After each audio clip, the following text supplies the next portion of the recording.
manusia itu hancur tanpa ilmu, tapi ilmu tidak ada gunanya tanpa amal. Dan orang yang beramal pun pada akhirnya juga akan hancur, kecuali orang-orang yang ikhlas. Orang-orang ikhlas itu ya ujiannya banyak, tantangannya banyak. Dia harus hati-hati. Kelihatannya sederhana cuma lillahi ta'ala, tapi ya implementasinya tidak sesederhana definisinya. Orang ikhlas itu pasti dalam dirinya ada 5 karakter itu.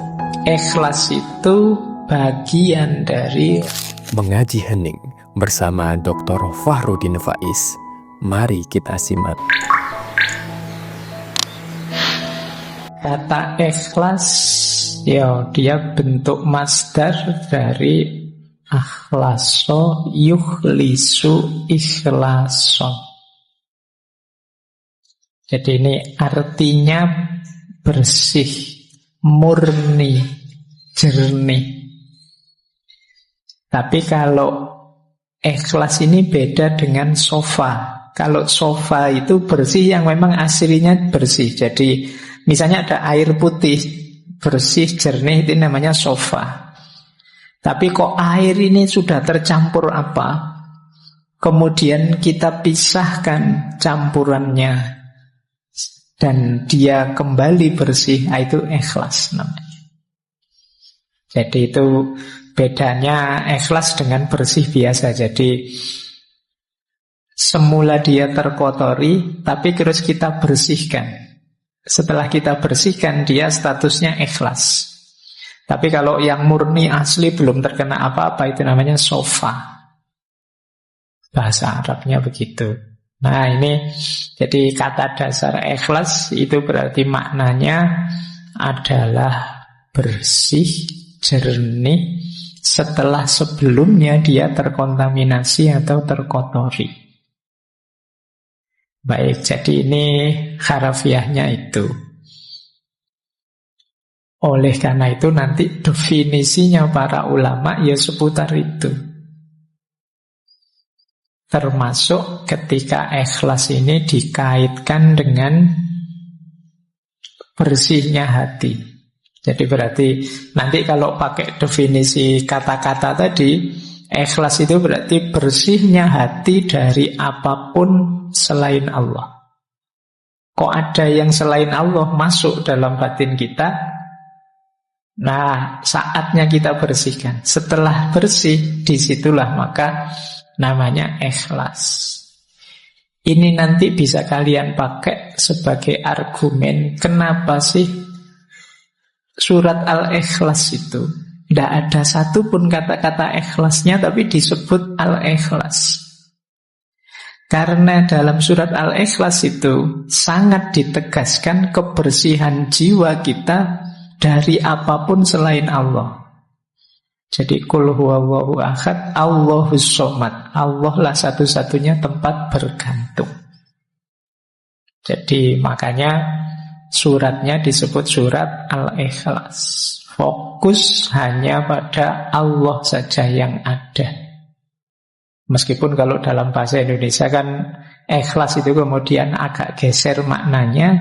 Ikhlas itu artinya merelakan, melepaskan, itu ikhlas. Jadi kalau misalnya barangmu hilang, sepedamu hilang, terus orang bilang ikhlaskan saja. Nah ini kalau dalam bahasa Indonesia ya tidak apa-apa, makna itu kan sesuai yang disepakati. Jadi kalau di Indonesia kata ikhlas agak berbeda konotasinya. Makanya kalau ada yang tanya, orang bilang mari kita ikhlas, ini ikhlas versi bahasa Indonesia atau versi bahasa Arab? Kalau versi bahasa Arab hubungannya dengan jernihnya jiwa. Tapi kalau versi bahasa Indonesia hubungannya dengan merelakan. Ya kalau kamu punya sesuatu diambil orang, relakan saja. Kalau kamu dapat apa kok terus hilang, relakan saja. Itu ikhlas versi Indonesia. Ya tidak salah, memang nanti bisa dihubungkan dengan itu, meskipun intinya tidak itu. Baik. Nah, di situ saya bawakan kemudian definisi istilahnya. yang disepakati. Yang pertama dari Imam Ghazali, yang kedua dari Imam Qushairi yang menulis Risalah Qushairiyah. Dan definisi ini mungkin yang sering teman-teman dengar. Jadi kata Imam Ghazali, ikhlas itu adalah apa yang ada dalam tujuan amal murni untuk mendekatkan diri pada Allah saja.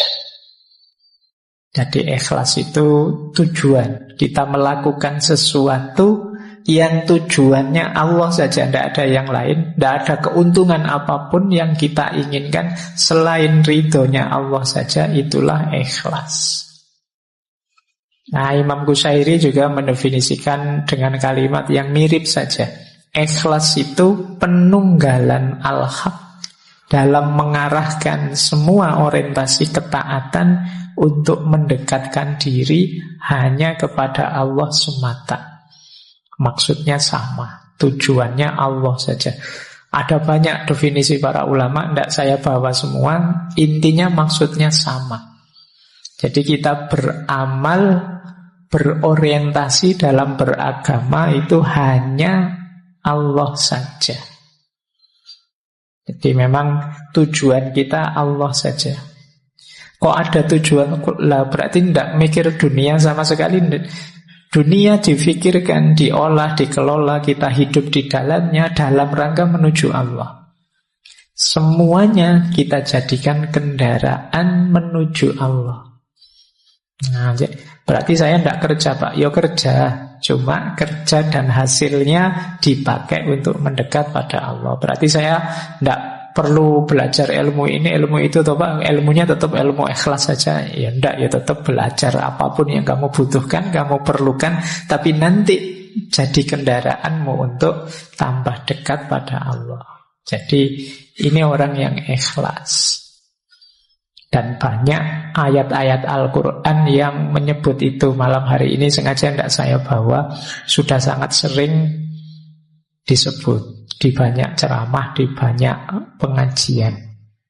Ya mungkin teman-teman hafal lah, misalnya surat Al-Bayyinat itu ya, ayat 5, wa ma umiru illa liya'budullaha muhlisina lahuddin. Jadi intinya ikhlas ini jadi sesuatu yang kunci dalam beragama. Baik, sekarang kita lihat keutamaannya ikhlas. Ini saya ambil ada kalimat menarik dari Imam Syafi'i. Kata beliau, halakan nasu kulluhum illal ulama. Wa halakal ulama'u kulluhum illal amili. Wa halakal amiluna kulluhum illal mukhlisin wal mukhlisun ala khotrin alim. Jadi kata Imam Syafi'i, semua manusia itu akan hancur kecuali dia berilmu. Jadi kalau kita hidup tanpa ilmu, hidup kita akan hancur. Tapi orang-orang berilmu juga tetap akan hancur kecuali mereka amilun, menjalankan ilmunya. Kan banyak orang pinter yang ilmunya tidak jalan. Kalian mungkin kalau dibandingkan antara referensi kebaikan di kepalamu dengan kebaikan yang benar-benar kamu jalankan, itu mungkin bisa 80-20, bisa 90-10%, jangan-jangan 99-1%. Jadi sangat sedikit yang kita wujudkan dalam amal. Maka manusia itu hancur tanpa ilmu, tapi ilmu tidak ada gunanya tanpa amal. Wahalakal amiluna kulluhum illal mukhlisin. Dan orang yang beramal pun pada akhirnya juga akan hancur kecuali orang-orang yang ikhlas. Berarti orang yang orientasi amalnya itu Allah saja. Kalau kita mengamalkan ilmu dengan target macam-macam yang selain ilmu. Pak, saya ingin kaya, saya ingin sukses, saya ingin jadi pejabat, saya ingin apa saja. Di luar Allah, pada akhirnya juga mungkin kita kecewa, mungkin kita gagal, mungkin kita kehabisan banyak daya, energi, mungkin umur kita habis sia-sia dan lain sebagainya. Itu halakal amilun. Beda kalau kita targetnya Allah saja. Maka halakal amilun kulluhum illal mukhlisin. Kecuali orang-orang yang ikhlas. Wal mukhlisun, berarti kalau sudah ikhlas aman toh Pak? Aman. Tapi wal mukhlisun ala khotrin azim. Orang-orang ikhlas itu ya ujiannya banyak, tantangannya banyak. Dia harus hati-hati. Nanti kita lihat ada banyak sekali tantangan-tantangan orang ikhlas. Ini kalimatnya Imam Syafi'i ini sering saya sampaikan dengan logik yang saya gambar itu, bahwa manusia itu berharga karena ada rohnya, nyawanya. Tapi nyawa manusia yang hidup ini berharga ketika ada ilmunya. Ilmu ini berharga ketika ada amalnya. Dan amal ini berharga ketika ada ikhlasnya. Jadi ini hakikat diri kita. Kalau semakin ke dalam, jasad kita itu bernilai ketika ada ruhnya, ada nyawanya. Karena kalau tidak ada nyawanya, ini jasad ini kan cuma barang saja, benda saja. Nyawanya hilang, ya kita jadi jenazah. Sekian jam baunya sudah tidak enak.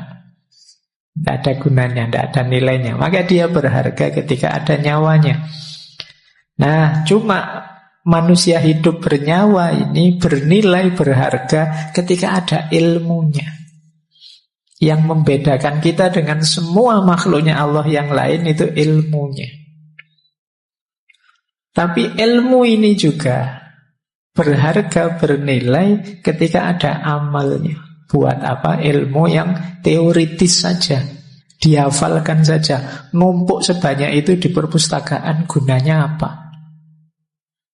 Tidak ada harganya kalau tidak ada amalnya.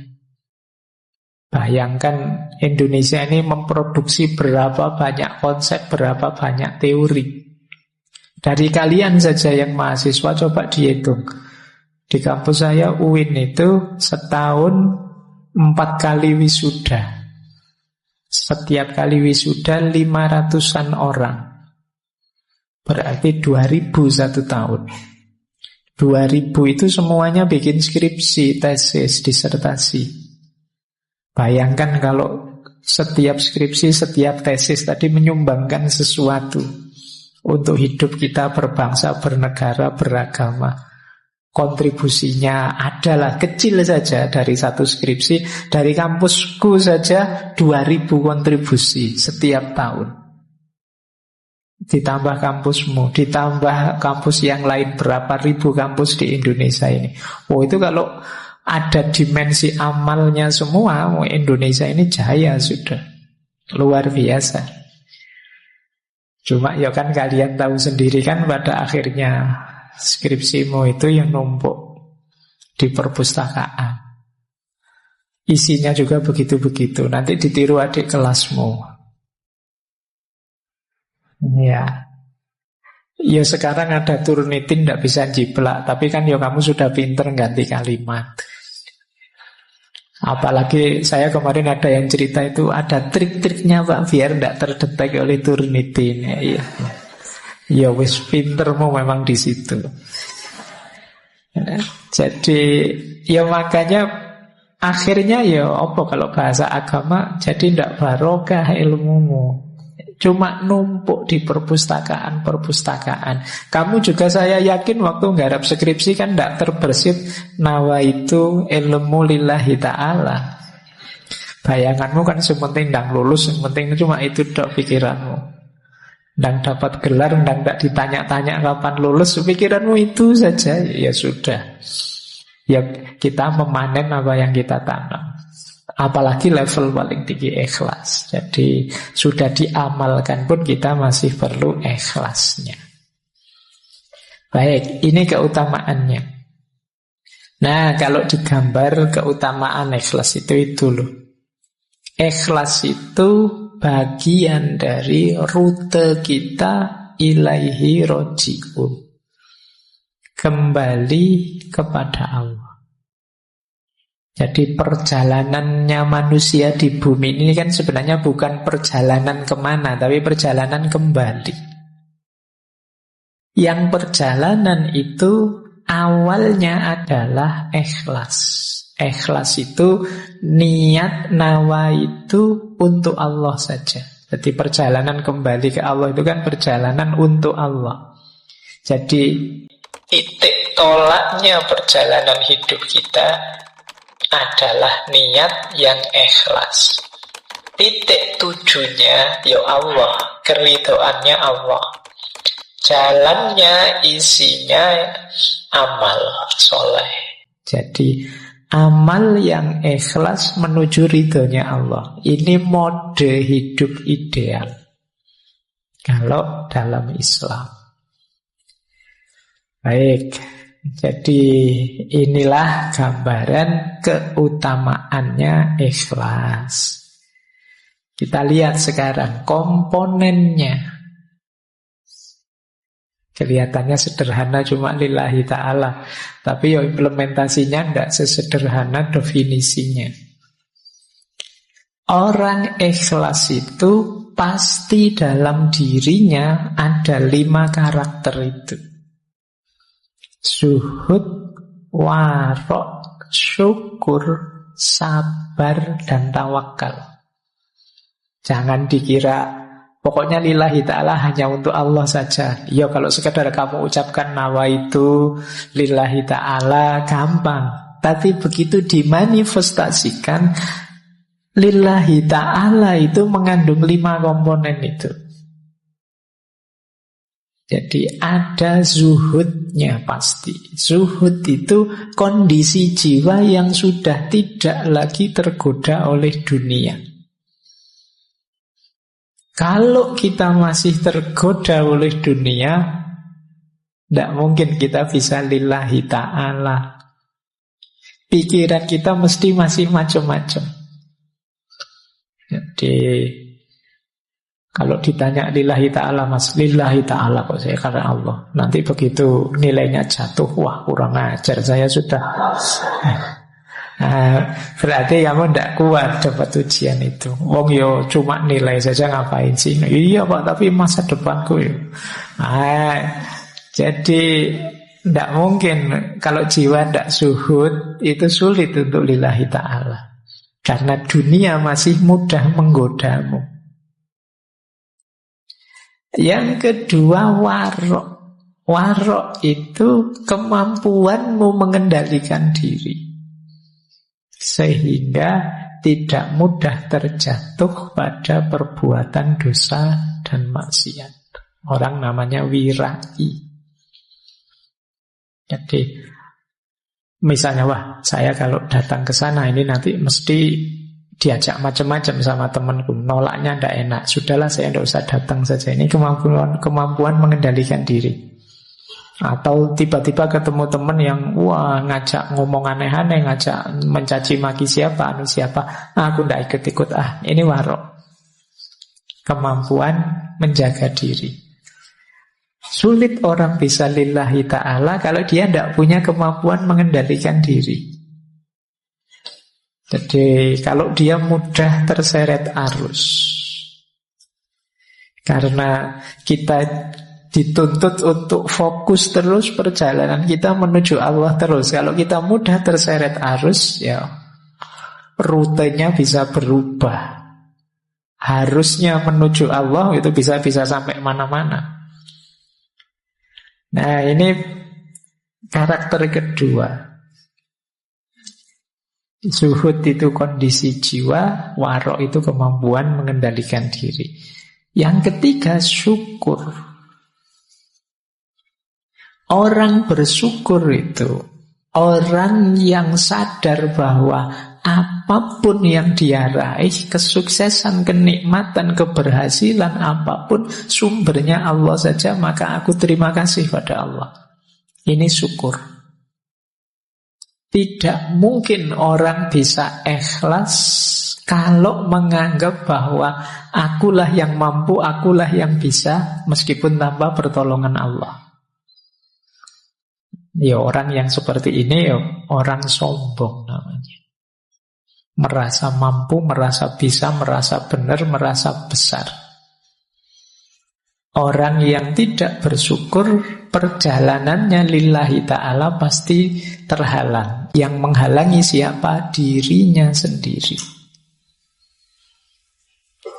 Jadi batu penghalang perjalananmu lillahi ta'ala itu dirimu sendiri. Karena kamu nafikan nikmatnya Allah, hadirnya Allah yang jadi sebab keberhasilan. Yang keempat, sabar. Kalau ini kebalikannya. Kalau syukur tadi kan ketika dapat nikmat. Sabar ini ketika dapat yang tidak enak, yang musibah-musibah. Kita sadar, oh ini memang ketetapannya Allah, pemberiannya Allah. Apapun itu aku terima dan aku sabar. Nah, jadi ya lawannya sabar ya orang yang ingkar, orang yang tidak terima di nas buruk, dapat jatah yang tidak enak. Kadang-kadang orang itu ada yang ketika dapat musibah ingat Allah malahan, tapi ketika dapat nikmat lupa pada Allah. Sebaliknya ada orang ketika dapat nikmat ingat Allah, ketika dapat musibah justru marah-marah lupa pada Allah. Nah, saya tidak tahu kalian orang yang tipe mana, atau dua-duanya tidak ingat Allah. Kalau pas lagi dapat musibah ngamuk-ngamuk, dapat senang terus senang-senang ekstase lupa sama Allah. Nah, orang ilaihi roji'un, orang lillahi ta'ala itu dia pasti punya karakter syukur, punya karakter sabar. Yang kelima, tawakal. Kalau tawakal ini pasti ini sering diidentikan ikhlas itu ya tawakal. Memasrahkan semuanya pada Allah. Cuma ada bedanya karena tawakal itu sikap batin setelah ikhtiar dijalankan. Baru tawakal. Jadi kalian dikasih tugas dosen, sudah dikerjakan semaksimal mungkin, dikumpulkan, nanti dapat nilai berapa, saatnya tawakal. Tapi kok dapat tugas dari dosen, Mas kok tidak ngumpul, saya tawakal saja Pak. Itu tidak masuk namanya tawakal. Belum ngapa-ngapain sudah tawakal. Jadi, nah ini komponennya ikhlas itu jiwa yang tawakal. Tapi setelah ikhtiar, tidak sebelum ikhtiar. Belum berusaha apa-apa kok sudah tawakal. Belum nembak kok sudah pasrah. Sudahlah, terserah Allah saja. Kalau jodoh ya nanti datang, kalau tidak jodoh ya oh itu namanya bukan tawakal. Ya diikhtiari. Kalau tidak jodoh pasrahkan pada Allah. Kan gitu. Kamu logikanya kebalik. Jadi sejak awal sudah bilang, belum apa-apa sudah bilang biar aja Pak, nanti kalau jodoh ya ketemu-ketemu sendiri ya. Keliru rumus tawakalnya di depan. Jadi niatnya lillahi ta'ala, diupayakan semaksimal mungkin, kalau meleset pasrahkan pada Allah. Itu namanya tawakal. Orang ikhlas pasti tawakal. Oke, jadi ayo kita perhatikan, karena ini bulan ini temanya muhasabah, sejauh mana kualitas zuhud, warok, syukur, sabar, tawakal hidup dalam diri kita. Jadi saya yakin ada, ya saya tidak tahu berapa persen. Mungkin ada yang masih wujudnya sudah agak besar, mungkin ada yang kecil sekali, mungkin ada yang tidak kelihatan. Mungkin dalam diri kita kezuhudan itu, kewaroan itu, rasa syukur, sabar, tawakal. Kalau hidup semua dan fungsional, hidupmu akan tenang. Ini orang yang benar-benar mukhlisin, hidup memang lillahi ta'ala. Nah, Ada beberapa ilustrasi saya selingi dengan ini ya. Ini yang pertama, ada ilustrasi orang ikhlas itu seperti apa sih. Ini pertama saya ambil dari Syekh Abdul Hamid Al-Angkuri. Angkuri itu Angkara. Kata beliau, sebagian ahli hikmah berpendapat kalau kalian bingung ikhlas itu seperti apa, kata beliau, ikhlas itu seperti penggembala kambing yang sedang beribadah, sholat misalnya. Penggembala kambing itu ketika dia sholat ibadah, di samping gembalaannya, dia tidak pernah mikir yang lain. Dia tidak pernah mikir ini nanti kambing-kambing muji saya apa anu saya, enggak. Jadi lawannya ikhlas itu kan riya. Orang yang tidak lillahi ta'ala, ada pamrih-pamrih lain selain Allah, disebutnya kan riya. Ini penggembala kambing ini tidak mungkin riya. Oh, biasanya kan penggembala kambing itu adanya jauh di tempat-tempat di mana bisa kambing dapat minum, dapat makan, jauh dari keramaian. Penggembala kambing itu kalau beribadah, dia tidak mikir pamer. Mau pamer pada siapa? Tidak ada siapa-siapa. Adanya ya cuma kambingnya. Apa dia gaya kayak orang soleh terus dipuji sama kambingnya? Ya enggak. Jadi beribadahlah seperti dia, penggembala kambing ini, kata Syekh Al-Angkuri. Jadi orang beramal tidak usah peduli pandangan manusia terhadapnya, sebagaimana dia tidak peduli orang penggembala tadi terhadap pandangan kambingnya. Yo, pandangan kambing kan tidak perlu kita dengarkan. Misalnya, wah tiba-tiba kok kambing memuji, kan kamu alah wong kambing aja kok. Posisikan komentarnya orang, pandangannya orang di situ, kata Syekh Abdul Hamid. Oke ya mungkin ini yang saya bilang seperti saya bilang di awal tadi ya, Pak, contohnya kok yo kambing toh Pak. Ayo situasi cocoknya mungkin audiens beliau atau tempat beliau hidup itu banyak pengembala kambing. Contohnya kambing gembalaannya. Oke, baik. Nah, ilustrasi pertama, nanti ada uraiannya lebih panjang. Yang kedua, ilustrasi kedua, contoh ikhlas itu seperti apa? Kembali saya ambil contoh Imam Syafi'i. Ini bisa dicek di Khilyatul Aulia yang minggu lalu juga kita singgung waktu membahas karomah. Imam Syafi'i ini satu ketika waktu beliau sakit, sahabat beliau Rabi' bin Sulaiman mengunjungi.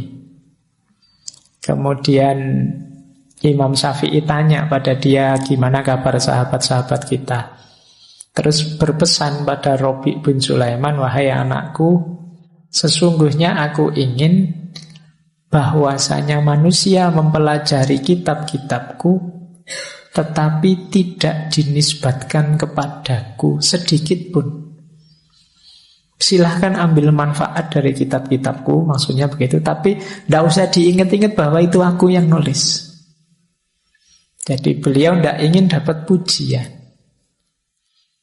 Nanti sahabatnya yang lain juga, aku ingin bahwasannya, kata Imam Syafi'i ya, kata pada Harmalah, aku ingin bahwasanya setiap ilmu yang kuajarkan kepada manusia, aku diberi pahala oleh Allah tentu saja, dan mereka tidak perlu memujiku.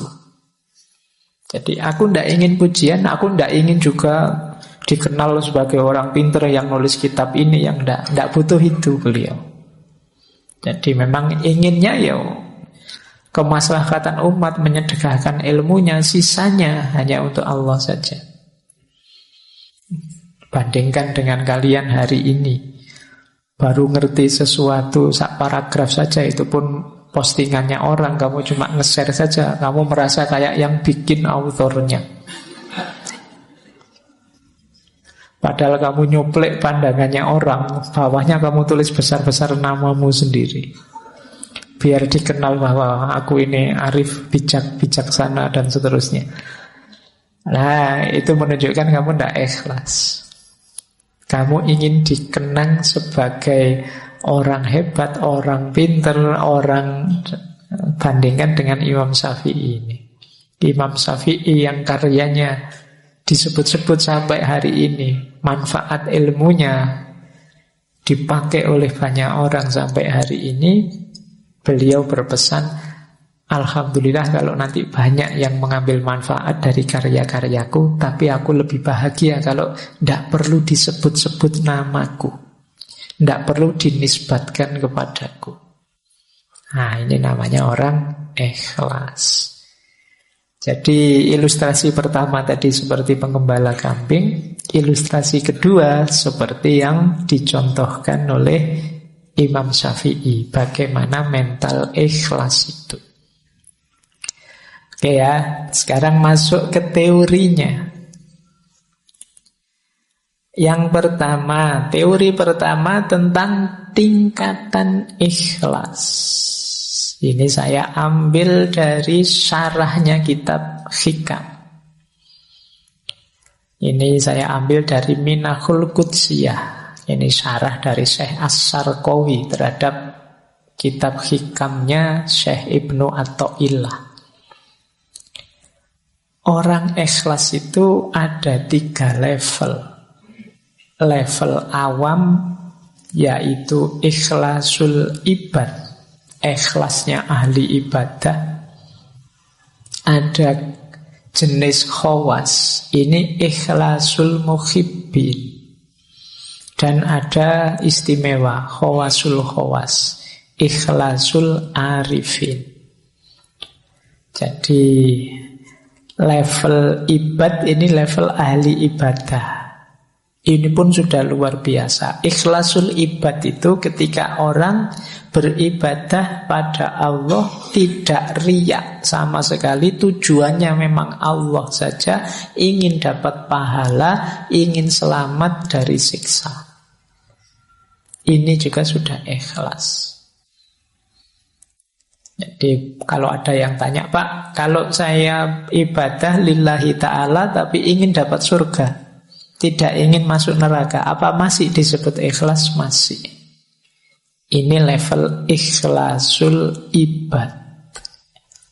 Jadi tidak apa-apa, kalian jangan pesimis. Kan kadang-kadang ada yang bilang, saya melampaui surga neraka langsung Allah saja. Padahal yo pikiranmu masih sholatnya bolong-bolong aja, gayanya ngomongnya ngono. Nah, level ikhlasul ibad itu tidak apa-apa kamu menuju ingin selamat di akhirat, ingin menghindari neraka, yang penting tidak riya. Jadi tujuannya memang Allah saja dan ingin diberi itu oleh Allah. Itu tetap masuk kategori ikhlas. Jadi yang pertama ini jenisnya. Ada lagi lebih tinggi, yaitu ikhlasul muhibbin. Ikhlasul muhibbin itu ikhlasnya para pecinta. Kalau ini ikhlas lillahi ta'ala, tidak tergoda lagi oleh surga neraka, pahala dan siksa. Tujuannya ingin dekat saja dengan Allah. Dulu kita belajar sufi perempuan Robiah Al-Adawiyah, itu kan banyak gambarannya ikhlasul muhibbin. Ya Allah, kalau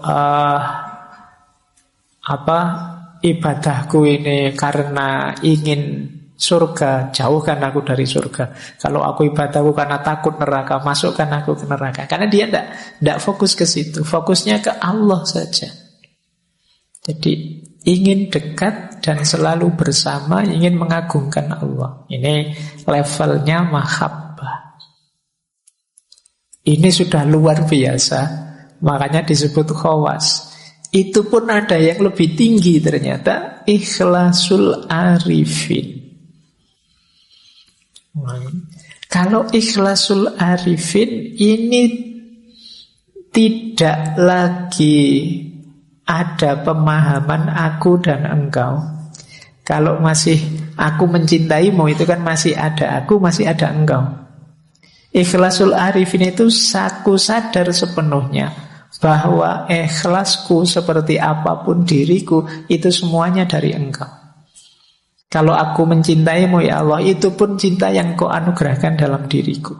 Jadi andilku itu tidak ada sama sekali. La haula wala quwata illa billahil aliyil azim. Dayaku, kekuatanku, apapun kebaikan yang aku lakukan, itu semuanya hakikatnya adalah Engkau, bukan aku.